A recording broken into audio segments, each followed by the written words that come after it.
Welcome to Centinela de Cristo. Blessings. This is Pastor Luis Luciano from Oklahoma. Monday, August the 4th. Consecration of the firstborn. The promised time of redemption, of deliverance, was about to arrive. The people needed to be prepared. They needed not just to believe, but to act on those beliefs. God had told them what they needed to do. By faith, they now needed to do it.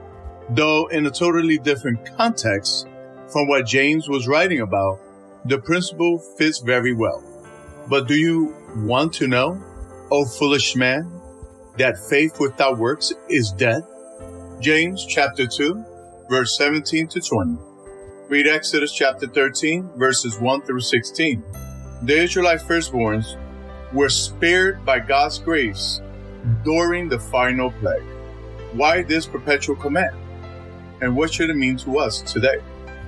God mercifully guarded the Israelite families who were under the blood because by faith they had marked their door frames. These new directions came from the Lord through Moses. Consecrate to me every firstborn male. Exodus chapter 13, verse 2. This legislation was valid for humans as well as for animals. One principle behind this injunction is that everything belongs to Him because He is our Creator and the owner of everything.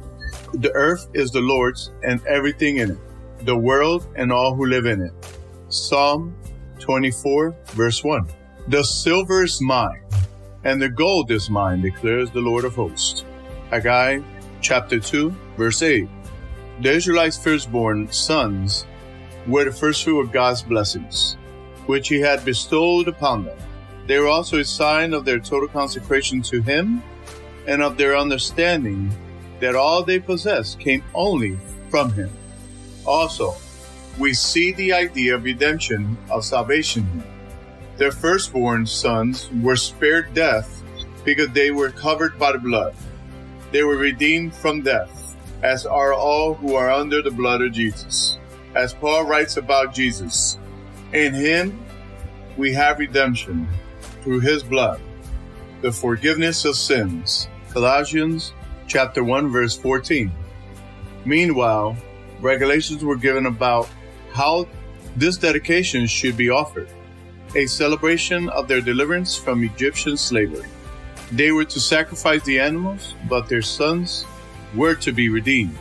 Exodus chapter 13, verses 12, 13, and 15. Exodus chapter 13, verse 16 tells us about why they were to put on their hands and between their eyes. How this symbolized the important spiritual truth that regardless of how much faith we have, we must act upon that faith.